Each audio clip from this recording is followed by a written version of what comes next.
presiden yang akan diusung oleh Partai Demokrasi Indonesia Perjuangan. Tugas dan tanggung jawab saya tersebut tidaklah sebuah hal yang ringan.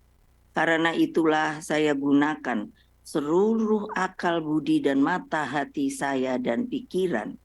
Saya juga berdialog dengan para tokoh bangsa termasuk Presiden kita Bapak Jokowi, juga dengan jajaran internal partai maupun dengan Mas Prananda Prabowo yang juga adalah anggota partai dan Mbak Puan Maharani juga kader dan petugas partai yang telah lama digembleng menjadi pemimpin.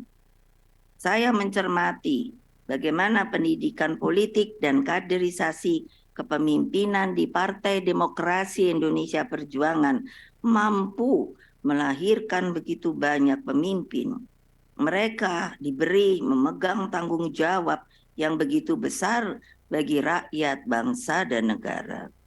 Dengan sebuah kontemplasi proses panjang tersebut, setelah selama ini memikirkan, melihat, dan mencermati apa yang telah menjadi harapan rakyat, serta memohon petunjuk kepada Allah Subhanahu wa Ta'ala, maka pada hari Kartini ini, tanggal 21 April 2023, dan sekaligus sebagai tonggak perjuangan kaum perempuan Indonesia yang non-diskriminatif, setara, dan dijamin oleh konstitusi negara, maka pada jam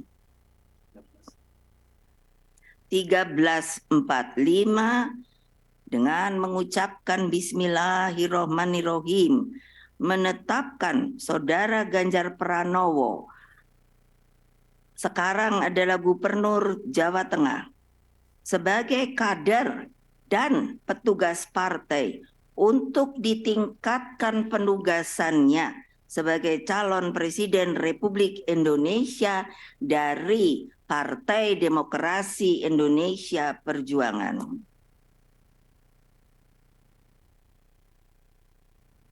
Selanjutnya, saya menugaskan Mas Prananda Prabowo selaku Kepala Situation Room dengan memberikan mandat untuk melakukan monitoring terhadap dinamika politik nasional, bagaimana konsolidasi partai dijalankan, dan pemenangan untuk pemilihan umum 2024.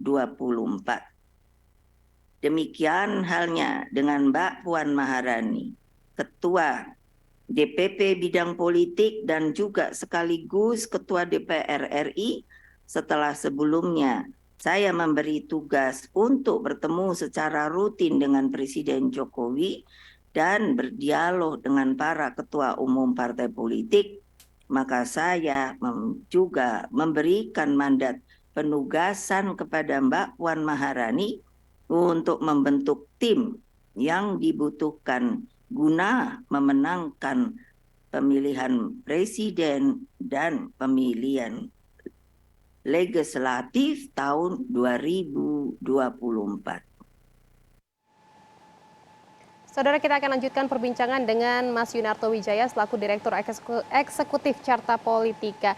Mas Toto, dengan diusungnya Pak Ganjar Pranowo sebagai baca pres dari PDI Perjuangan untuk Pilpres 2024, ini banyak sekali kemungkinan yang akan terjadi, yaitu salah satunya adalah terbentuknya koalisi besar atau bahkan sebaliknya. Kira-kira faktor apa saja yang menjadi penentu dari terbentuknya koalisi besar atau bahkan pecah koalisi? Ya, pertama sebelum kita masuk koalisi besar, melihat rentetan nama-nama yang kemudian dideklarasikan. Ada koalisi perubahan dengan Anies Baswedan. Ada Pak Prabowo misalnya minimal dengan Gerindra dan PKB. Lalu kemudian ada lagi PDI Perjuangan yang sebetulnya sendiri saja sudah cukup ya. Pertama kita bisa melihat kabar baiknya menurut saya, kecenderungan capres yang akan muncul mirip dengan apa yang menjadi aspirasi publik. Seperti kita baca dalam 2 tahun terakhir, survei-survei merilis hanya 3 nama yang memang berhasil ada di posisi paling atas. 3 nama adalah Ada Ganjar Pranowo, Pak ada Prabowo, Pak Prabowo dan juga Subianto, Pak dan ada Anies Anies Baswedan. Artinya saya lihat partai-partai juga cenderung bersikap realistis, melihat dan menangkap aspirasi rakyat untuk kebutuhan menang. Karena kalau kita lihat dari nama-nama ini, kecenderungan nama-nama yang lain yang memang elektabilitasnya jauh di bawah 3 nama ini, sepertinya harus mengambil posisi lebih realistis, paling hanya menjadi calon wakil presiden. Nah, masuk ke pertanyaan koalisi besar tadi, sebetulnya isu mengenai koalisi besar ini kan pemanasannya dimulai ketika ada peristiwa di Kebumen. Ketika Pak Jokowi bersama dengan Pak Prabowo dengan Mas Ganjar ada di pematang sawah itu, yang kemudian memunculkan isu mengenai Ganjar Prabowo atau Prabowo Ganjar sebagai bagian dari bentuk soliditasnya koalisi pendukung Jokowi, dan kebetulan 2 orang ini simbol sosok yang elektabilitasnya terkuat. Dan kalau 2 sosok ini bergabung bisa jadi sebuah koalisi besar. Nah, dilanjutkan dengan pertemuan-pertemuan, sebetulnya baru sekali ya pertemuan yang melibatkan banyak partai. Kebetulan Ibu Mega tidak hadir dan baru saja terjadi peristiwa U20, orang langsung menafsirkan koalisi besar ini bisa minus PDI Perjuangan misalnya. Atau bisa juga memasukkan PDI Perjuangan dan PDI Perjuangan langsung mematok harga saya harus jadi capres. Nah, kalimat itulah menurut saya yang akan menjadi keywordnya begitu ya. Kalau PDI Perjuangan ingin menjadi capres dan itu harga mati karena merasa bahwa partainya yang terkuat dan memang survei paling tinggi dan suara atau kursinya paling besar di 2019, mau tidak mau kita tinggal menunggu apakah mungkin Pak Prabowo mau menjadi seorang cawapres.